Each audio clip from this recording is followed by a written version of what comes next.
मगन रहना कछु लेना न देना, मगन रहना कछु लेना न देना। दर्शन देखिए उनका, कहते हैं पांच तत्व का बनाया पिंजरा, पांच तत्व का बना पिंजरा। कबीर साहब कहते हैं उस पिंजरे में कोई है कौन? पांच तत्व का बना है पिंजरा, पांच तत्व का बना है पिंजरा। जा में बैठी है, जा में बैठी एक सुघड़ मैना, कछु लेना न दे मगन रहना कछु लेना न दे, मगन रहना कछु लेना न दे।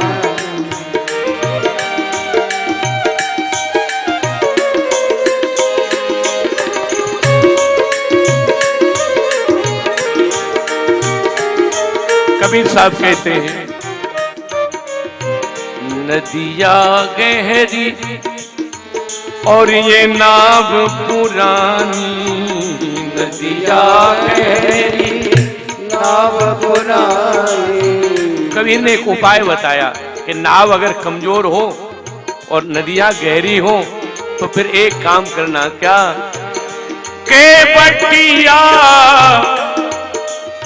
सदगुरु के बटिया से मिले रहना, कछु लेना न देना मगन रहना, कछु लेना न देना, मगन रहना कछु लेना न देना, कछु लेना न देना, मगन रहना कछु लेना न देना। चलता रहेगा साहब ऐसे ही सब। कोई सोच सकता है अपने घर का बालक कुछ हो भी जाए हा? तो भी लोग महाराज कुछ कुछ बोलेंगे ही उसके लिए। बल्कि मैं तो एक उदाहरण दे रहा हूं, मैं नाम तो नहीं लूंगा, लेकिन एक बड़े न्यायाधीश हमारे बहुत अच्छे स्नेही कहें, शिष्य तो हम नहीं कहेंगे, तो बहुत अच्छे बड़े न्यायाधीश हैं, तो उनके यहां हम गए। तो वो हमारे प्रेमी हैं, तो उनके यहां भोजन कर रहे थे। तो न्यायाधीश महोदय उनके आगे पीछे बड़ी गाड़ी घोड़ा चले, तो हम पहले पहुंच गए और न्यायाधीश देर में आए, थोड़ी लग गया होगा काम। तो उनकी घरवाली हमारा स्वागत कर रही, तब तक न्यायाधीश जी आए। सो आ नहीं पाए, तब तक तो इनकी घरवाली इनके ऊपर चढ़ बैठी, और जो वो शब्द बोली मैं कभी भूल नहीं पाता। वो कहती हैं कि तुम्हें ये होश नहीं है कि 5 बज गए, तुम जजी पढ़ रही, तुम जज हो रहे हो, बहुत बड़े जजी ही था बेचारा, और घरवाली के जज हो रहे हो। तो न्यायाधीश बड़े विनोदी थे, तो उन्होंने कहा महाराज जी देखा जज की कैसी दुर्गति है। तो मैंने कहा दुर्गति नहीं सदगति है, पत्नी की तो गालियां भी जलेबी होती हैं। क्या हो गया इसमें, क्यों आप खेद क्यों करते हो, सब चलता है। पर हमने उसी समय अपनी डायरी में लिखा रात को कि निकटता में बहुत दोष है। आप कितने भी महान बने रहो, लेकिन निकटता में दोष है। आप कितने भी बड़े बने रहो।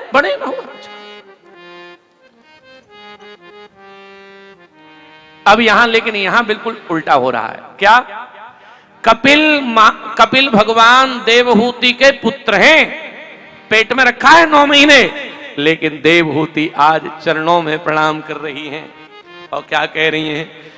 तम त्वागताहं शरणं शरण्यं, हे नाथ तम त्वागताहं शरणं शरण्यं, स्वभृत्य संसार तरो कुठारा,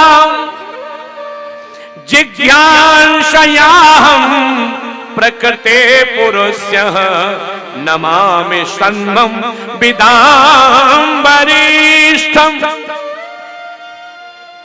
कहते हैं, मां कह रही हैं हे ठाकुर जी आप मेरे बेटा बन के आए हो, सो मैं बिल्कुल नहीं मानूंगी कि आप बेटा हो, आप भगवान हो मेरे, आप भगवान ही हो। और आपको एक काम करना है क्या? स्वभृत्य संसार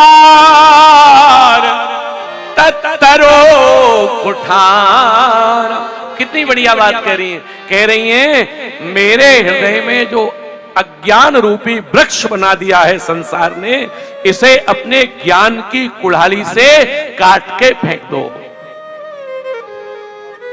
देवहूति माता ने प्रश्न जो किए हैं उसमें कहा बंधन और मोक्ष क्या है। अब वो इतनी चर्चा तो नहीं हो सकती, बस इतना ही कहूंगा कि देवहूति मां से भगवान कपिल ने कहा कि मां, शरीर और आत्मा दो है।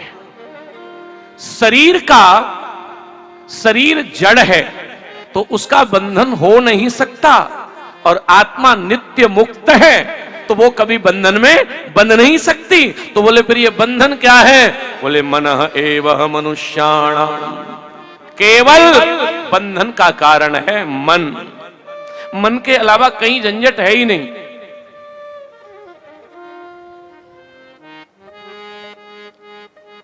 और कपिल भगवान ने मां को, मैं सूक्ष्म में आपको बस यही कहूंगा, कपिल भगवान से मां कहती है कि प्रभु तक कैसे पहुंचे। कपिल भगवान ने कहा मैया एक बहुत अच्छा साधन है। बोले क्या? बोले अगर किसी को बिजली का करंट लेना हो तो कैसे आएगा? बोले जिस आदमी ने करंट का तार पकड़ रखा हो उस आदमी को आप छू लोगे तो करंट आएगा कि नहीं आएगा? आएगा ना।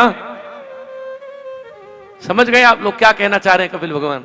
वे कहना चाह रहे हैं जिसने करंट पकड़ा है उसे आप पकड़िए तो करंट आ जाएगा। बोले कहने का मतलब क्या है? कपिल भगवान ने तुरंत कह दिया मैया से, मैया एक ही उपाय, सताम प्रसंगन मम वीर्य संविदो।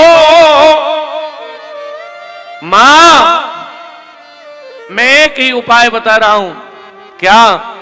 बोले भगवान तक जाने का एक ही साधन है। क्या? इन संतों के चरण पकड़ लो, बस और कोई उपाय नहीं है। बोले संतों के चरण पकड़ ले? बोले हाँ। मैया भी ऐसी नहीं थी कि चाहे जहां सीताराम हो जाए उसकी। मैया ने तुरंत कहा कि आप कह रहे हो संतों के चरण पकड़ लें? बोले हाँ। बोले ये कैसे पहचाने कि संत असली है कि नकली? ये भी तो एक समस्या है। एक व्यक्ति महाराज जी हमको मिले, अब भगवान की कृपा, यहाँ हमारा घर है इसलिए बोले दे रहे हैं। एक व्यक्ति हमको मिले तो उन्होंने कहा कि महाराज जी हमारे गुरुजी आदमी नहीं है, हमारे गुरुजी आदमी नहीं है। तो हमने कहा कि आपके गुरुजी कौन है? शेर हैं, हाथी हैं? बोले नहीं नहीं आप समझ ही नहीं रहे हो, हमारे गुरुजी भगवान हैं। मैंने कहा ये आपने कहा कि गुरुजी ने? बोले गुरुजी ने। मैंने कहा तो फिर कुछ नहीं है। अगर आपने कहा होता ध्यानम मूलम गुरुमूर्ति भूजा मूलम गुरुपदम तो ठीक है, पर गुरुजी अब भगवान की क्या इच्छा बताएं। उनका शिष्य बार बार हमारे आश्रम में आवे और एक बनियान होती है ना बनियान, तो बनियान पर गुरुजी का फोटो छपवा ले सामने, कैसे भी मशीन से छप गया होगा। तो गुरुजी भी बड़े जोरदार, और गुरुजी ने बड़े तगड़े तगड़े काम किए।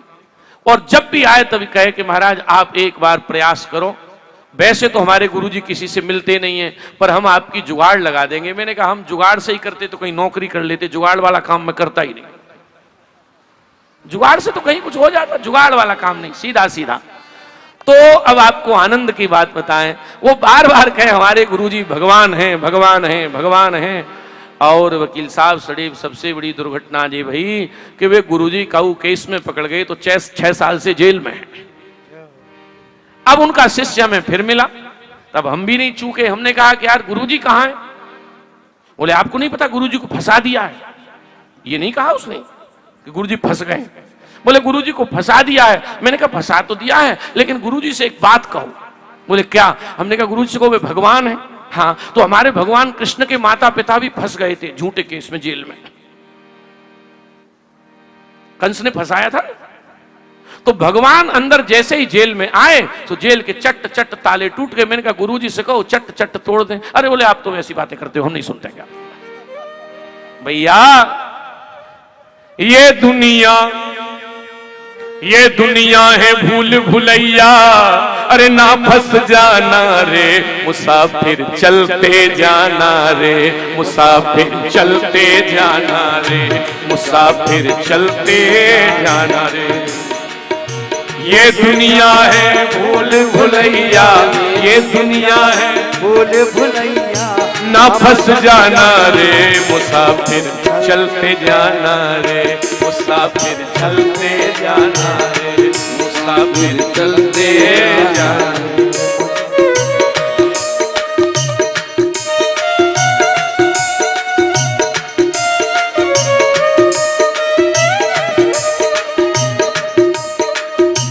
ये दुनिया कैसी है, यहां बहुत बहुत सुंदर चेहरे दिखेंगे, बहुत पैसे वाले दिखेंगे, बहुत मीठा बोलने वाले दिखेंगे, तो क्या होगा? प्रबल वासना पास बुलाती, प्रबल वासना पास बुलाती, अरे प्रबल वासना पास बुलाती, प्रबल वासना पास बुलाती, और डाल के फंदा हमें फंसाती, डाल के फंदा हमें फंसाती। ज्ञानी जनों का काम है प्यारे, ज्ञानी जनों का काम है प्यारे, यूं बच जाना रे मुसाफिर चलते जाना रे, मुसाफिर चलते जाना। ये दुनिया है भूल भुलैया, ये दुनिया है भूल भुलैया, ना फंस जाना रे मुसाफिर चलते जाना रे, मुसाफिर चलते जाना रे, मुसाफिर चलते जाना रे, मुसाफिर चलते जाना। महाराज यहां क्या वर्णन करें। हमारे बहुत प्रेमी और हमारे आगे आ जाइए भैया, बल्कि हमको आपने बताया और हमको स्मरण आया कि 11th और 12th में हमारे साथ नहीं बल्कि हम इनके साथ पढ़े हैं, क्योंकि हम तो पढ़े ही नहीं। तो हमारे राधे श्याम चौहान जी जो दैनिक जागरण इस समय टूंडला से पत्रकार हैं, और बहुत ही मैं शायद वर्षों बाद इन्हें देख रहा हूं, पर क्योंकि मेरे साथ पढ़े तो मैंने बाहर से नहीं पहचान लिया कि हमारे चौहान साहब। बैठी आगे आइए, आगे आइए, बैठी बैठी। और आज आप दैनिक जागरण के पत्रकार हैं, अभी हिंदुस्तान देख रहे हैं, चलो ठीक है, जागरण तो फिर छोटी बात हो गई, हिंदुस्तान तो पूरा देश हो गया।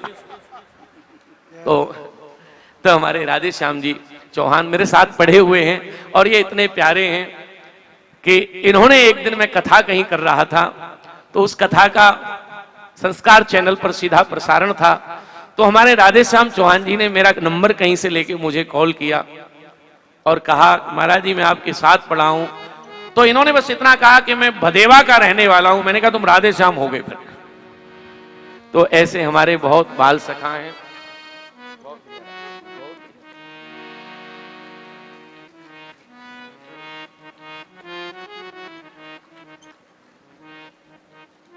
मैं इनके साथ पढ़ा हूं और दोनों कार बन गए, मैं कथाकार और ये पत्रकार। भगवान की कृपा है और बहुत अच्छे पत्रकार हैं, टूंडला बैठते हैं आप। कल मैं कथा समाप्त के बाद आगरा जब जा रहा तो आपका फोन आया, महाराज जी आप गांव में रुक रहे हो कि आगरा जाते हो? तो मैंने कहा आगरा जाता हूं। तो मैंने कहा आप पधारिए, आपका खूब स्वागत है हमारी जन्मभूमि में, क्योंकि यहाँ स्वागत यजमान नहीं करेंगे, यहाँ सारी जिम्मेदारी है, मैं ही आपका स्वागत कर रहा हूं। तो ये मेरी कथा है, श्री हरि शरण। अब प्रश्न होता है कि संत के चरण में जुड़ जाओगे तो भगवंत मिल जाएंगे।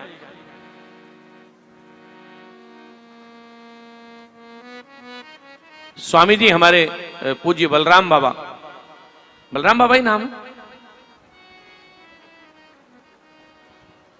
हाँ, तो महाराज जी 2 दिन फिर पीछे उस बलराम भी कुछ लिखा था, बलदेव उस पर।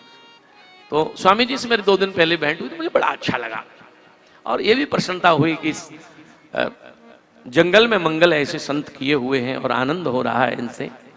पर यहां स्वामी जी कपिल भगवान कुछ बता रहे हैं और हम लोग बहुत कान खोल के सुन लें, क्योंकि संतों से हम रोज मिलते हैं और फिर हमको क्या होता है कि जब ठग जाते हैं तो फिर गड़बड़ हो जाती है। तो कपिल भगवान ने यहां एक चिट्ठी बना दी, वो चिट्ठी पढ़ लीजिए। क्या कपिल भगवान कह रहे हैं, मैया लाल कपड़ा, सफेद कपड़ा, पीला कपड़ा, बड़ी जटा, छोटी जटा, सर मुड़ा, दाढ़ी, मूंछ, इससे कुछ नहीं होगा।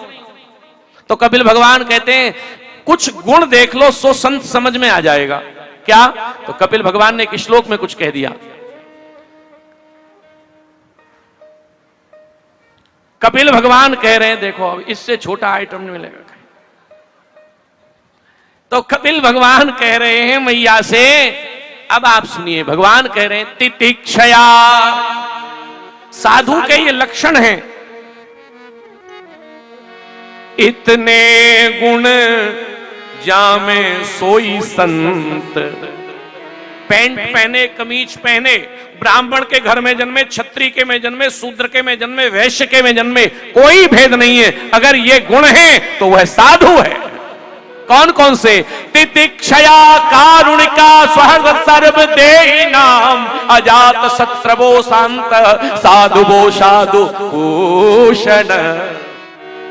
एक श्लोक में गागर में सागर भर दिया। क्या? पहला गुण बोले साधु में सबसे पहले सहनशीलता होनी चाहिए। तितिक्षा, सहनशीलता, और इतनी होनी चाहिए महाराज, इतनी होनी चाहिए। एकनाथ जी महाराज गोदावरी में स्नान करने सुबह 6 बजे गए तो एक दुष्ट आदमी ने गोबर का पला लेकर ऊपर से डाल दिया। स्नान करके जैसे ही आए और छत से डाला तो महाराज जी ने छत की ओर नहीं देखा, तुरंत गए गोदावरी में, फिर स्नान किया। वो आदमी भी बड़ा पक्का, तो महाराज उसने 100 बार डाला। कितने बार? 100 बार। और 100 बार डाला तो सुबह से दोपहर के 2 बज गए और एकनाथ जी ने एक बार ऊपर नहीं देखा। जैसे ही गोबर आवे फिर गोदावरी जाए, जय गोदावरी मैया, फिर निकल के आवे। तो 101वीं बार जब वो तसले को भर के लाया तो एकदम तसला हिल गया, रोकर छत से कूद के चरणों में गिर पड़ा। मेरे बाप, तुझे जैसा साधु नहीं देखा। बस एक बात बता, इतनी बार गोबर डालने में तुझे क्रोध नहीं आया? एकनाथ जी ने कहा तेरे चरण कहाँ है, पांव छू लूं तेरे पहले। बोले क्यों? बोले जो स्नान 100 दिन में होता गोदावरी का, तेरी कृपा से 1 दिन में 100 बार करवा दिया। कृपा है तेरी मेरे ऊपर। मेरे भाई बहन, कहने का अभिप्राय तितिक्षया, पहला गुण क्या है? सहनशील था। बाबा वैष्णव बाबा गुस्सा जल्दी हो जाते हैं, इसलिए आपसे कह रहा हूं, सफेद कपड़े वाले बाबा हमारे, तो तितिक्षवा, गुस्सा करना ही नहीं है। तितिक्षवा कारुणिका, एक तो सहन शक्ति बहुत होनी चाहिए और दूसरा करुणा होनी चाहिए। साधु दयालु होना चाहिए।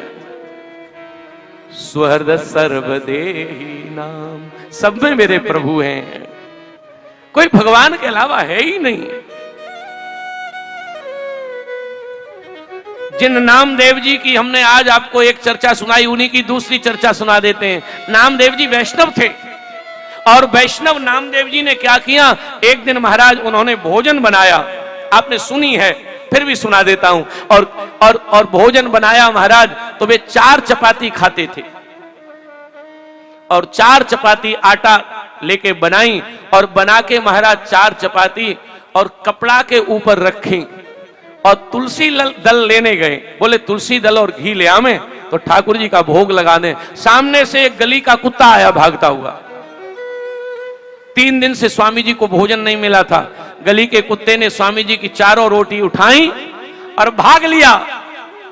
और भागा महाराज तो नामदेव जी पीछे भागने लगे। नामदेव ने बनाई रोटी, कुत्ते ने उठाई, पीछे घी का कटोरा लिए जा रहे। प्रभु रूखी तो न खाओ, जरा घी तो लेते जाओ। प्रभु रूखी तो न खाओ, जरा घी तो लेते जाओ। अच्छा, कह क्या रहे हैं नामदेव जी? क्या कह रहे हैं? कण कण में है, कण कण में है मूरत भगवान की, किसी सूझ वाली आंख ने पहचान की, किसी सूझ वाली आंख ने पहचान ली। जर्रे जर्रे में झांकी भगवान की, जर्रे जर्रे में झांकी भगवान की, किसी सूझ वाली आंख ने पहचान की, किसी सूझ वाली आंख ने पहचान। देखो कह क्या रहे, प्रभु रूखी तो न खाओ, जरा घी तो लेते जाओ। प्रभु रूखी तो न खाओ, जरा घी तो लेते जाओ। रूप अपना क्यों मुझसे छुपा रहे, रूप अपना क्यों मुझसे छुपा रहे।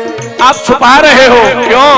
तेरा मेरा एक रूप फिर काहे को हुजूर, तेरा मेरा एक नूर फिर काहे को हुजूर। तूने शक्ल बनाई है स्वान की, मुझे ओढ़नी ओढ़ा दी इंसान की, हाँ मुझे ओढ़नी ओढ़ा दी इंसान। नामदेव जी कह रहे हैं तेरा मेरा एक नूर फिर काहे को हुजूर। ये शकल बनाई तुमने स्वान की, मुझे ओढ़नी ओढ़ा दी इंसान की, हाँ मुझे ओढ़नी ओढ़ा दी इंसान। कण कण में है झांकी भगवान की, किसी सूझ वाली आंख ने पहचान। एक महात्मा तो गुस्सा नहीं हो बाबा, है?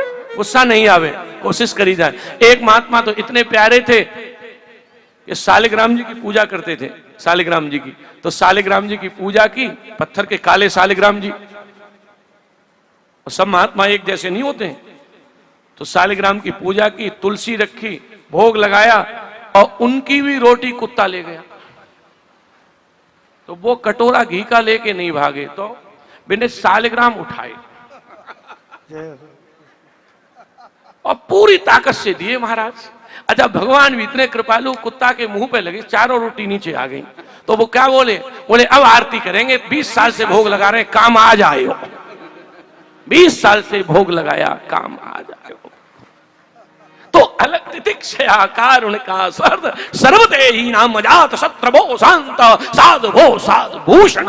ये साधु के लक्षण है महाराज। क्या क्या बोले, तितिक्षया कारुण का स्वर्द सर्वदेही नाम अजात शत्रु, साधु का कोई शत्रु न हो।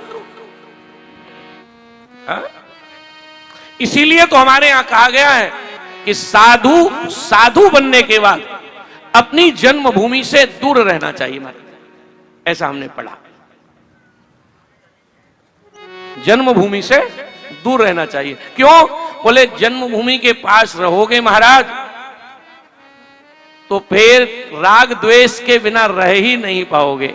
मैं एक बार भिंड में कथा कर रहा था, तो वहां एक ऐसी दुर्घटना हुई कि महाराज एक साधु और दूसरे साधु में पिटाई होने लग गई एक दूसरे की। अब वो बाद में पता लगा तो वो जो साधु थे वो कहने लगे जब हम साधु नहीं थे तब इन पे 600 रुपए हैं हमारे, जब नहीं थे तब के। तो अब हमने उनसे कहा कि जब नहीं थे तो आपके गुरुजी ने तो साधु बने तो आपका संस्कार भी करा दिया, पिंडदान हो गया, तो रुपए अब काहे बात के। तो वो कहने लगे कि महाराज अगर आपको ज्यादा तकलीफ है तो तुम दे दो। तो हमने कहा हम दे देते हैं, पर कम से कम डंडेबाजी तो बंद होनी चाहिए। तो कपिल भगवान ने मां को यह उपदेश किया है और फिर कपिल भगवान ने मानसिक सेवा की बात बताई है कि भगवान की मानसिक सेवा जरूर करनी चाहिए।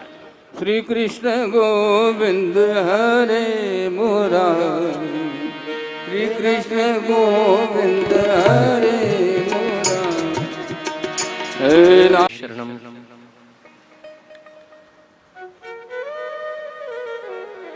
आप सबका ये स्नेह मेरे लिए बहुत बड़ी संपदा है और शायद मुझे यही लगता है कि यजमान परिवार के प्रति तो मेरे मन में प्रेम और सम्मान शुरू से बहुत था, पर आपका मन था कि कथा हो। लेकिन मैं मेरी एक ही बात कह सकता हूं कि मेरा आना भी यहाँ अब कम हो गया है और थोड़ी व्यस्तता भी ज़्यादा रहती है, पर मैं कहूँगा कि हमारे यजमान परिवार ने एक कृपा मेरे ऊपर कर दी है। इनके ऊपर तो बिहारी जी की कृपा हो रही है, पर मेरे ऊपर ये कृपा की कि मेरे क्षेत्र और गांव वासियों का इतनी बड़ी संख्या में मुझे दर्शन आपकी वजह से हो रहा है। क्योंकि कई बार ऐसी बात होती है कि क्षेत्र से कई लोग हमारे आश्रम जाते हैं, बात करते हैं और फिर हमारे सेवकों से कहते हैं कि महाराज जी की कथा करानी है, और फिर बाद में नहीं आते। तो फिर कोई पूछता क्यों नहीं आए, बोले नहीं करा नहीं पाएंगे साहब हम। एक ने तो हमसे ही कहा कि हम करा तो लेते पर आपका डर लगता है। मैंने कहा भैया बात बताओ। तो मैंने एक बार पहले भी कहीं कथा में कहा और आज फिर कह रहा हूं कि इस क्षेत्र के किसी भी व्यक्ति को मेरी कथा कराने में 1% का भी कोई संकोच नहीं होना चाहिए। मैं हर हाल में हर व्यक्ति को कथा सुनाने के लिए तैयार होना ही चाहिए, क्योंकि सत्संग की सरिता बहनी चाहिए, बस उसमें कोई फॉर्मेलिटी नहीं। हमारे सुखदेव भगवान कह रहे हैं, राजन आज कपिल भगवान ने मानसिक सेवा की बात स्वामी जी कही।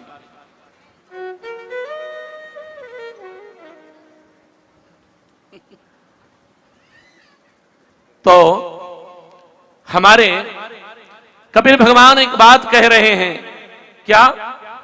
कपिल भगवान बार बार कह रहे हैं, मैया मानसिक सेवा जरूर करनी चाहिए। साधना का एक बहुत बड़ा सूत्र है, क्या? सुबह सुबह बैठ जाओ और भगवान का स्मरण करो और भगवान की मानसिक सेवा करो। मानसिक सेवा कैसी करनी है? बोले एकांत में बैठ गए, सुबह सुबह बिस्तर पे ही बैठ गए और फिर भगवान को लाड़ लड़ा रहे हैं, खूब प्रेम कर रहे हैं भगवान से। अच्छा बहुत ध्यान देना, ये जो मानसिक सेवा है प्रभु जी इसका अर्थ क्या है? बोले न भगवान की मूर्ति है, न तस्वीर है, न प्रतिमा है, तो मानसिक सेवा मन में करनी है और इतनी सेवा करनी है, मन में इतनी करनी है। आहा, श्री ठाकुर जी को हमने सुबह 4 बजे जगा दिया है। जागो नंदलाल ललन मोरे प्यारे, जागो नंदलाल ललन मोरे प्यारे, जागो ललन मोरे प्यारे, जागो। यशोदा जी जगा रही हैं, जागो नंदलाल ललन मोरे प्यारे, जागो जागो जागो नंदलाल जय हो ललन मोरे प्यारे, जागो जागो जागो मोरे प्यारे, जागो ललन मोरे प्यारे प्यारे, ललन मोरे प्यारे, ललन मोरे प्यारे। शास्त्रीय संगीत सुनिए आप हमारे भैया से। जागो जागो नंदलाल ललन मोरे प्यारे, जागो नंदलाल, जागो नंदलाल, जागो नंदलाल ललन मोरे प्यारे, जागो नंदलाल, जागो जागो न। रात समय उठी भानुदय भयो, प्रात प्रात समय उठी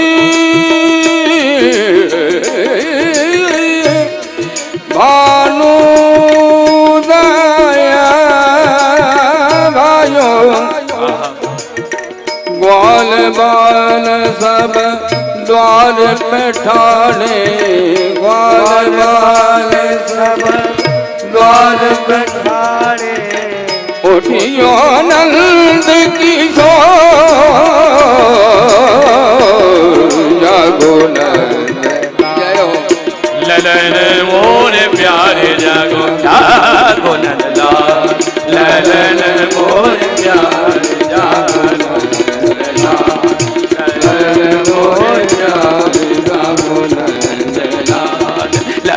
रे मोरे प्यार जागो नंद जागो नंद जागो नंद जागो नंद ललन तो सुबह सुबह उठें और सुबह सुबह उठ के भगवान को लाड लड़ाएं। कैसे? मानसिक सुबह बिस्तर में बैठ गए और भगवान को कह रहे हैं, जग रहे हैं भगवान। अब किया कुछ नहीं है, आंखें बंद हैं, चांदी का कटोरा है, चांदी के कटोरे में अब क्या कर रहे हैं? बोले चांदी के कटोरे में भगवान के लिए श्यामा गाय का दूध ला रहे ही नहीं, ये मन में चल रहा है सर। अब बोले चांदी के कटोरे में श्यामा गाय का दूध लाए और बोले उस दूध में केसर डाली। फिर बार बार कह रहा हूं, डालना कुछ नहीं है, केसर डाली और केसर डाल के थोड़ी सी मिश्री डाली और फिर धीरे से लगा और फिर धीरे से कहा, रुचि रुचि भोग लगाओ मेरे माधव। और मेरे ठाकुर जी भोग लगा रहे हैं। अच्छा, ये मानसिक सेवा करनी है। हमारे मानसिक सेवा से भगवान बड़ी जल्दी प्रसन्न हो जाते हैं। जगतगुरु वल्लभाचार्य के जीवन की एक कथा है। जगतगुरु वल्लभाचार्य जी अपने कहीं कथा करने आए, तो जब वो कथा कर रहे थे तो एक लोभी आदमी आया कथा में। देखो, लोभी कई तरह के होते हैं महाराज। एक होता है लोभी, और एक पत्रकार जी उससे बड़े बड़े पद वाला होता है। तो लोभी से बड़े पद वाले को कहते हैं कंजूस। तो लोभी कौन है? बोले लोभी वो है 100 रुपया कमाए और 90 रुपया बचाए। वो कौन है? लोभी। और एक है फिर कंजूस।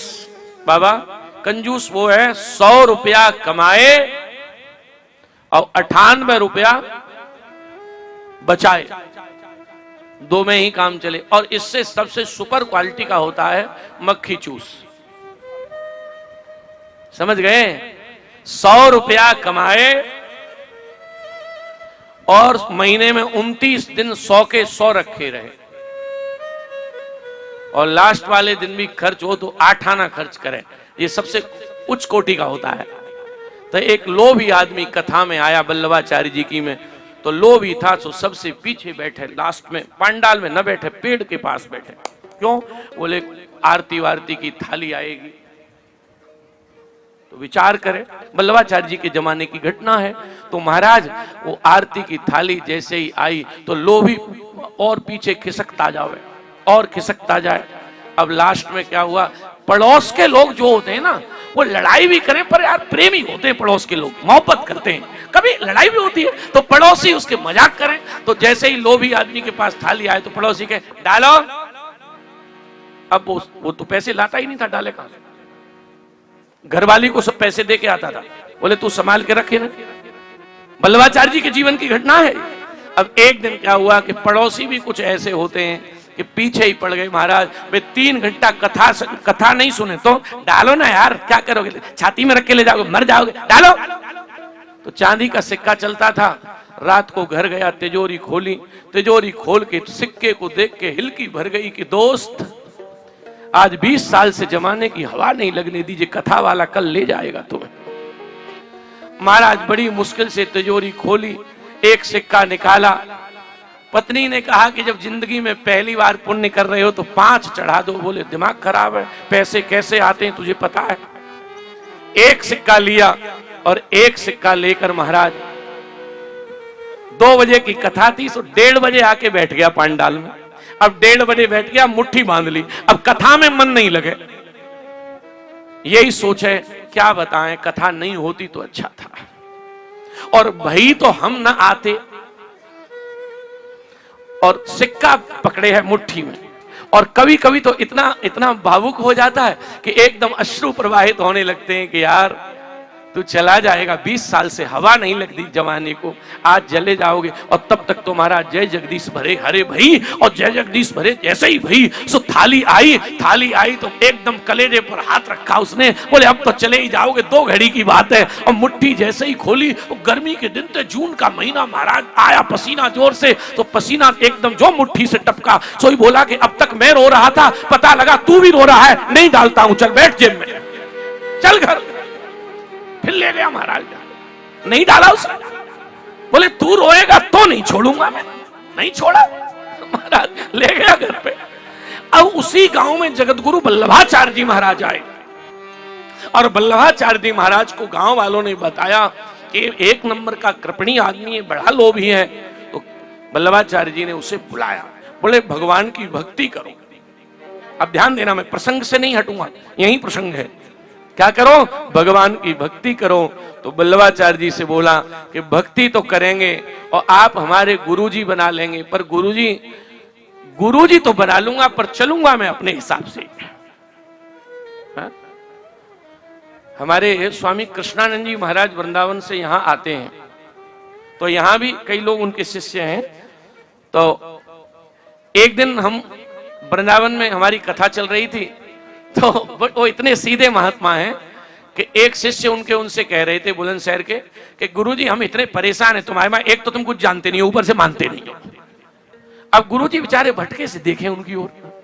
तो फिर हमने कहा महाराज जी जे गुरु हैं कि आप गुरु हैं? बोले बेटा समझ में ही नहीं आ रहा, जे ही लग रहे हैं हमें। तो तात्पर्य है महाराज, कहां लोग मान पाते हैं। आज वल्लभाचार्य जी महाराज पधारे, और वल्लभाचार्य जी महाराज जब पधारे तो वल्लभाचार्य जी ने उससे पूछा कि आप कैसी भक्ति चाहते हो? उसने कहा सरकार ऐसी भक्ति चाहता हूं जिसमें पैसा न लगे।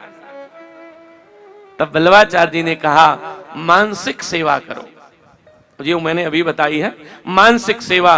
बोले क्या? बोले चांदी की कटोरी में ठाकुर जी को दूध पिलाना। बोले महाराज चांदी की तो 1000 की आएगी। बोले लानी नहीं है, दूध भी नहीं लाना, कटोरी भी नहीं लानी, चम्मच भी नहीं लानी। तो मानसिक माने मन से सोचना है कि हम 4 बजे उठ के भगवान को भोग लगा रहे हैं, चांदी की कटोरी में ठाकुर जी दूध आरोग रहे हैं। महाराज बोले हाँ ये पैसा बोले कुछ नहीं लगेगा। बोले कल से ही करेंगे। महाराज उसने की, और ये कहानी नहीं है, सच्चाई है। 6 महीने उसने इतने लगन से सेवा की, इतने लगन से सेवा की कि 3-3 घंटे वो मेडिटेशन में चला जाता है, ध्यान में चला जाता है, भगवान के साथ मौज कर रहा है। और एक दिन क्या हुआ, भगवान की सेवा कर रहा था, मानसिक किया कुछ नहीं है, मन से। तो मन की सेवा में उसने देखा कि भगवान की कटोरी में 1 चम्मच चीनी डाल रहा था, सो धोखे से 3 चम्मच पड़ गई, मानसिक। सो एकदम हाथ डाल के बोला कि जी चीनी तो 3 दिन के लिए होगी। सो हाथ डाल दिया कटोरी में, और जो हाथ डाला बांके बिहारी प्रकट होके हाथ पकड़ लिया। बोली डाली है नहीं, निकाले ले रहा है। बस यही बंधुओं प्रेम का भाव है। भाव का भूखा हूं मैं और भाव ही बस सार है। भाव से भजले मुझे तो भव से बेड़ा पार। अन्न धन भूषण बसन कुछ भी न मुझको चाहिए, और आप हो जाए मेरा यही मेरा सत्कार है। और भाव के बिन में दुर्योधन के भी घर जाता नहीं, और भाव से दे रूखी सूखी वो मुझे स्वीकार है। क्योंकि भाव का भूखा हूं मैं, भाव ही बस। राम जी आज कपिल भगवान ने मानसिक सेवा मैया को बताई, अष्टांग योग का वर्णन किया, और जीव की जो गर्भ में स्थिति है उसका वर्णन किया। 4th स्कंद में महाराज सुखदेव भगवान बता रहे हैं मनोवस्य शतरूपायां तिम्नः कन्यास जंगिरे आकूति देवहूतिश्च प्रसूरति विश्वता।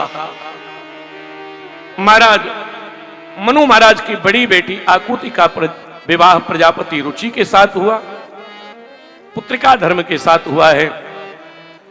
और देवहूति का आपको बताया अभी, प्रसूति दक्ष के लिए ब्याही। भगवान शंकर से दक्ष की बहुत भारी लड़ाई भई है। महाराज ससुर की और दामाद की इतनी भारी लड़ाई भई कि दक्ष ने भगवान शंकर को शाप दिया और शंकर ने दक्ष को शाप दिया है। इस दक्ष के यज्ञ में भवानी ने प्राणांत किया है अपना। यह प्रसंग श्री रामावतार से जुड़ता है, पर मैं अभी जोड़ूंगा नहीं क्योंकि इतना समय नहीं है, और श्री राम जी का प्रसंग मेरा बहुत प्रिय प्रसंग है, तो इसलिए मैं अगर उधर चला गया तो मेरी भागवत छूट जाएगी। महाराज कहने का मेरा अभिप्राय यह है, यहां शिव चरित्र और अनुसुईया जी का चरित्र गाया है। और तत्पश्चात सुखदेव भगवान कहते हैं कि जाए उत्तान पादस्य सुनीति सुरुचिस्तयो। राजन, अब मैं तुम्हें ध्रुव जी का प्रसंग सुनाता हूं। बोले क्या? बोले उत्तानपाद नाम के राजा हैं। बोले उत्तानपाद कौन है? बोले जिसका सर नीचे है और पैर ऊपर हैं। इसका मतलब क्या है? बोले हम सबका सर नीचे और पैर ऊपर। कब? बोले मैया के गर्भ में हम सबका यही हाल था।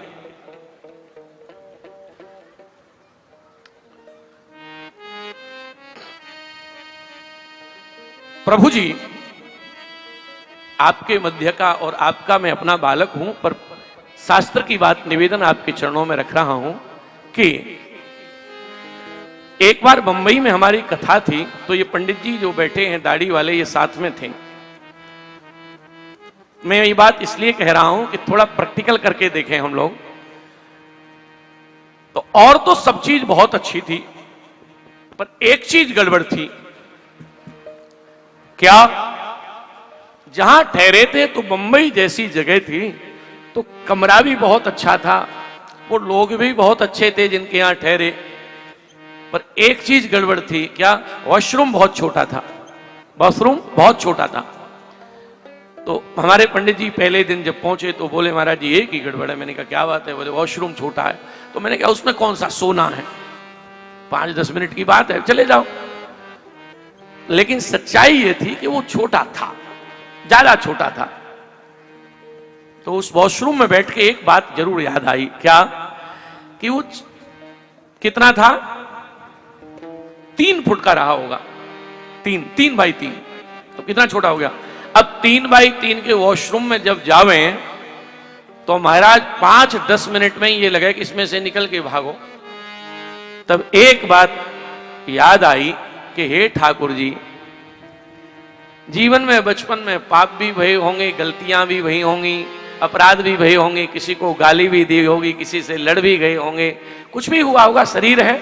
पर हे ठाकुर जी एक बात बताओ, जब इस 3 बाई 3 के वॉशरूम में सीधे बैठे हैं तब ये हालत है 5 मिनट में, तो 1 बाई।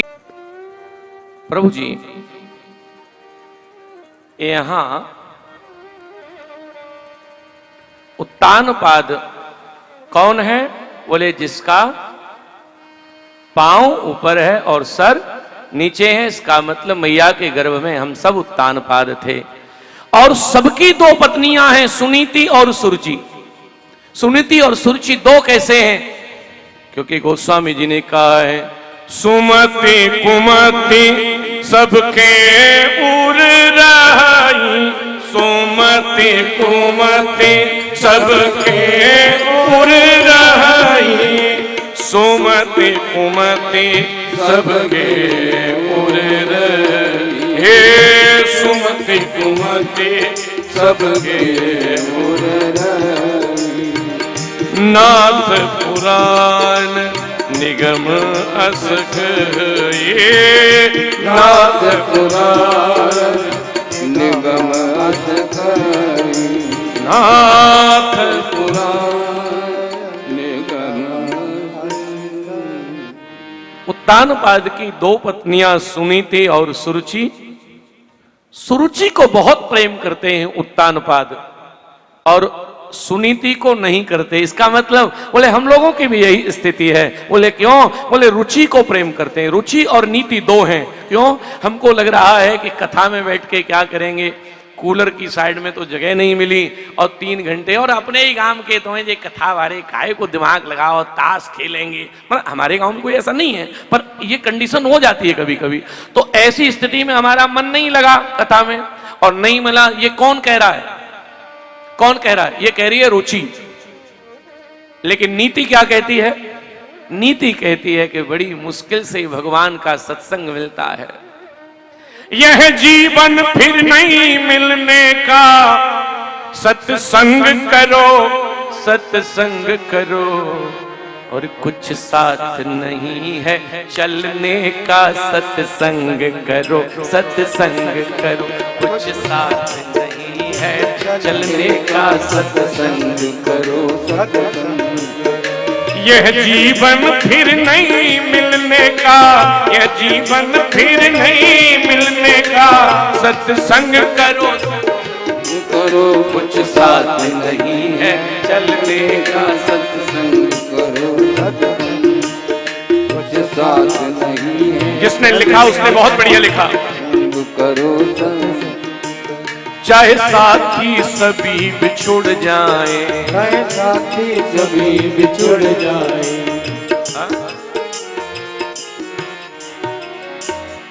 हमारे यहाँ कभी मैं जब गांव में आता हूं तो हमारे बाबा जी श्री इंद्रपाल सिंह जी जब जिंदे थे, रंगीले बाबा, तो उनसे हम कहते थे कि बाबा आप कहते हो कि हम परेशान हैं तो आप हमारे साथ चलो। तो वो एकदम उनका चेहरा बिगाड़ के कहते थे, बोले कहाँ चले तुम्हारे साथ? मैंने कहा हम आपको दिल्ली ले जाएंगे, बंबई ले जाएंगे, लखनऊ ले जाएंगे, बेंगलोर ले जाएंगे, चेन्नई ले जाएंगे, किराया नहीं लगेगा, हमारे साथ रहोगे, एसी में बिठाएंगे, बढ़िया भोजन मिलेगा, बाद में दक्षिणा भी मिलेगी। तो वो कहते थे मैं चला तो जाऊंगा पर 4-6 आदमी गांव के और ले चलो। हाँ हमसे कहते थे वो। तो मैंने कहा क्यों? बोले महाराज जी मैं आपको 10-5 मिनट ही झेल सकता हूं, इससे ज्यादा काम तो मेरा गांव वालों से ही चलेगा, तो इन्हें ले जाओ। तो मैंने कहा मेरे यहां बारात थोड़ी आ रही है, आप चलो तो चल सकते हो। तो महाराज ये जो विषय है हमारा संसार का, ये नहीं छोड़ता। चाहे साथी सभी बिछुड़ जाए,